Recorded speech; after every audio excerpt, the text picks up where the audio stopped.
నమస్తే NCN news కి స్వాగతం. ముందుగా బులెటిన్లో హెడ్లైన్స్.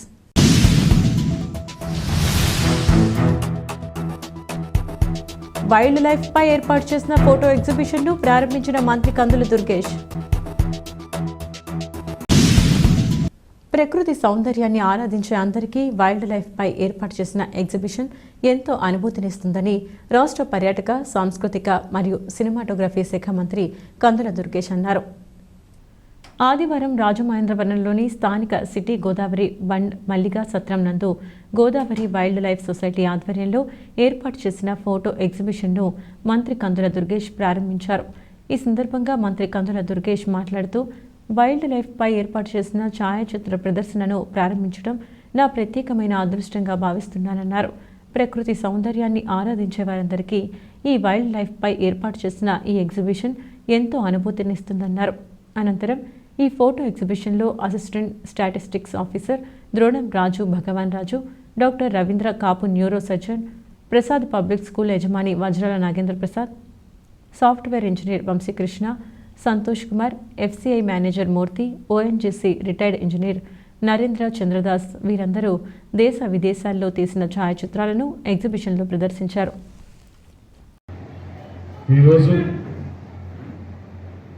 వైల్డ్ లైఫ్ మీద మీ కెమెరా కన్నుతోటి క్యాప్చర్ చేసినటువంటి అద్భుతమైనటువంటి ఛాయాచిత్రాలని ప్రదర్శనకి అది ప్రారంభించడం అనేది నాకు లభించినటువంటి ప్రత్యేకమైనటువంటి అదృష్టంగా నేను భావిస్తున్నాను. ఈ కార్యక్రమానికి మిత్రులు ప్రసాద్ గారు తొలి నుంచి కూడా నాకు చాలా కాలంగా మిత్రులు, వారి మిత్ర బృందం అందరూ కలిసి ఏర్పాటు చేసినటువంటి ఈ ఎగ్జిబిషన్ ఖచ్చితంగా ప్రకృతి సౌందర్యాన్ని ఆరాధించే వారందరికీ కూడా మంచి అనుభూతినిస్తుంది అనేటువంటి మాటను నేను నమ్ముతున్నాను.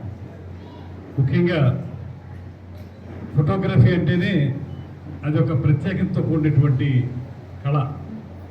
దాన్ని నేర్చుకోవడం, దాని ద్వారా ప్రకృతి సౌందర్యాన్ని క్యాప్చర్ చేయటం, ఇవన్నీ మీరు చేస్తారు. దానికంటే ఒక అడుగు ముందుకు వేసి వైల్డ్ లైఫ్ మీద ఈ రకమైనటువంటి అద్భుతమైనటువంటి ఫోటోలని మీరందరూ తీసి వాటిని సేకరించి ఇక్కడ ఎగ్జిబిట్ చేయటం అనేది కూడా చాలా మంచి కార్యక్రమం. ముఖ్యంగా మనం చాలా వరకు వైల్డ్ లైఫ్ని ప్రజలకు ఎక్స్పోజ్ చేసే విషయంలో ఇంకా వెనకబడి ఉన్నాం. చాలామందికి జనరల్ ఫోటోగ్రఫీ తెలుస్తుంది, కానీ ఈ వైల్డ్ లైఫ్లో ఉన్నటువంటి ప్రత్యేకత మన జిల్లా వరకే తీసుకున్నట్లయితే ఇటు మారేడుమిల్లి, రంపచోడవరం లాంటి ప్రాంతాలు మాత్రమే కాకుండా కోనసీమ ప్రాంతాలు, అందులో ముఖ్యంగా మ్యాంగ్రూవ్ ఫారెస్ట్, మడ అడవులు ఏవైతే అంటాం, ఆ మడ అడవుల్లో ఉండేటువంటి ఆ వైల్డ్ లైఫ్ శాంక్చురీ కూడా ఉంది అక్కడ.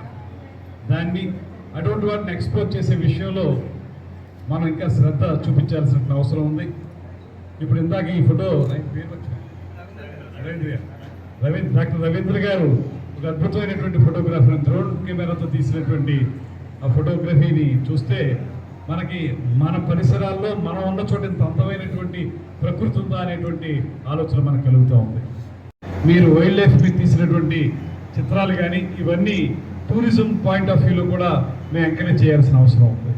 ఎందువల్లంటే ఇవాళ టూరిజంను కూడా కేవలం ఒక పర్టికులర్ ఆస్పెక్ట్కే పరిమితం చేయకుండా, మనకి ఆంధ్రప్రదేశ్లో టూరిజం అంటే మనకి టెంపుల్ టూరిజం వరకే పరిమితం అయిపోయాం మనం. అంటే పిలిగ్రిమ్ టూరిజం అంటాం కదా, గుళ్ళకు వెళ్ళడం, గుళ్ళలో దేవుళ్ళని దర్శించుకునేటువంటి పిలిగ్రిమ్స్ ఎక్కువగా ఉన్నటువంటి టూరిజం మనకి 90% ఉంది. ఓన్లీ 10% ఎకో టూరిజం కానివ్వండి, హెల్త్ టూరిజం కానివ్వండి, ఇలాంటి ఫారెస్ట్ టూరిజం కానివ్వండి, ఇవన్నీ ఉన్నాయి. అయితే ఇప్పుడు మేము ఈ మధ్యకాలంలో ఈ ప్రభుత్వం వచ్చాక, నేను మంత్రిని అయ్యాక మేము ఆలోచిస్తున్నది ఏంటంటే టూరిజం సర్క్యూట్స్ని ఏర్పాటు చేయాలని. సర్క్యూట్ అంటే ఉదాహరణకి మీకు శ్రీశైలం తీసుకుంటే, శ్రీశైలంలో ఆ గుడికి వెళ్ళేటువంటి వారు చాలామంది ఉంటారు, మల్లేశ్వర స్వామి ఆలయానికి.